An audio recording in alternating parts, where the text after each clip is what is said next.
what is planned is worse than any consequence that people can contemplate for standing up now. The consequences of not standing up are far, far worse as this goes on, which it will if we don't do that, than any consequence for standing up now. What is freedom of speech? It is the freedom to speak. Freedom of speech is deleted when you cease to use the freedom to speak. So keep speaking your truth. And if people don't like it, they can do the other thing. And I'll tell you from experience that if your truth has any validity, then those who mock and ridicule will eventually stop you in the street and ask you what the hell's going on. You know, I have this phrase I've used many times. Life so often gives you your greatest gift, brilliantly disguised as your worst nightmare. And the last 2 years for so many people, and it's ongoing in Italy and Australia and Austria and so on, has been the worst nightmare of people. But my worst nightmare was the mass ridicule of the early 1990s, in fact throughout the 1990s. But it set me free. It set me free of the prison of what other people think, so I could really, truly be me at all times. So every challenge is an opportunity. And we can, go into victim mode. It's terrible what this cult is doing. Well, actually, it's only doing what it's doing because we're allowing it to do it, right? So let's take some responsibility here. But we have the opportunity to go deeper into victim mode, how terrible it all is. And for many it is. Or we can say, this is a great opportunity. We got a chance of sorting this out for the first time in known human history. This is absolutely in our face. We can sort this out now because we have the numbers. And so it's a time of fantastic opportunity, but it's going to take backbone and it's going to take round ones to grasp that opportunity. But I would say this, what is planned is worse than any consequence that people can contemplate for standing up now.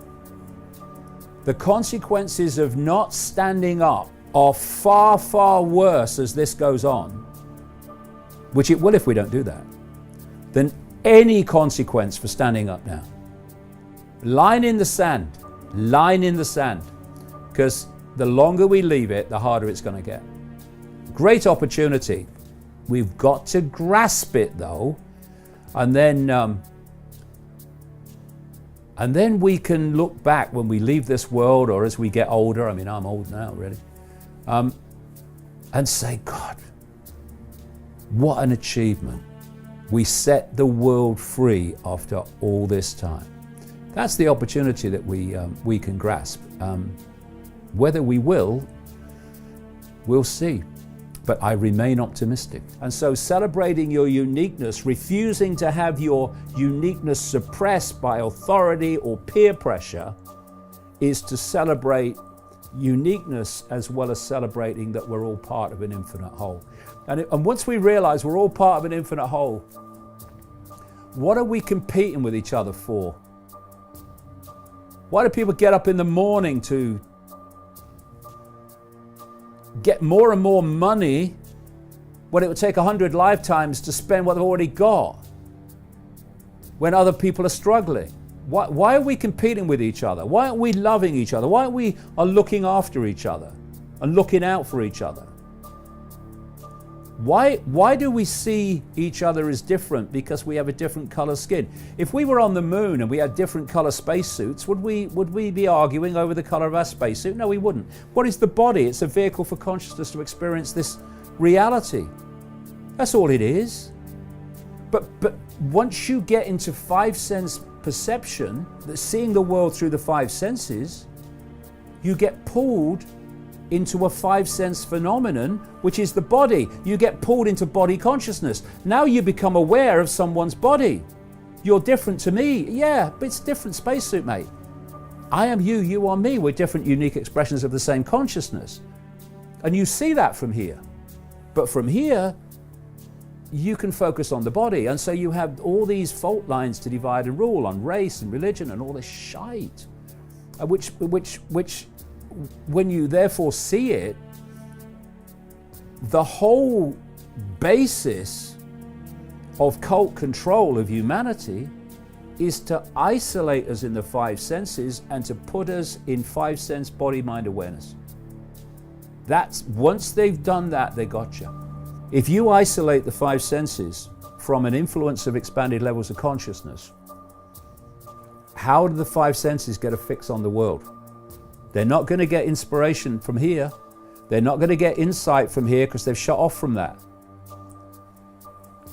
The only way they can get a fix on the world and what they think is the world and what they think is them is out there.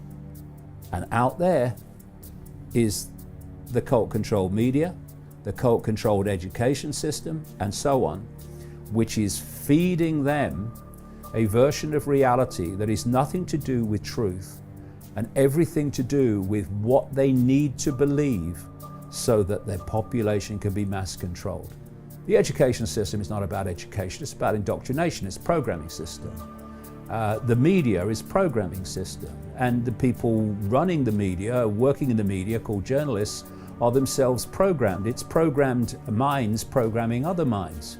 Teachers program minds programming other minds, generation after generation. It's a self-perpetuating system where the blind literally lead the blind in terms of perception.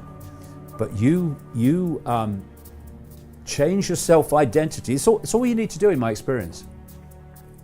Instead of identifying with the human labels, which pull you in the five senses, which pull your self-identity in the five senses, and your perceptions in the five senses, instead of saying, I am Bill driving the bus, I am Ethel on the checkout, I am Mary down the call center, you say that they are labels for an experience that my consciousness, eternal, infinite state of awareness is having. That's the I. And what happens is as you expand your self-identity from little me to big me, by definition, you are expanding your awareness by expanding your self-identity out into the field of consciousness, which is beyond this world and thus beyond the manipulation of this world. And suddenly you can see the manipulation of this world in ways you couldn't see before. It's what happened to me in 1990, 91.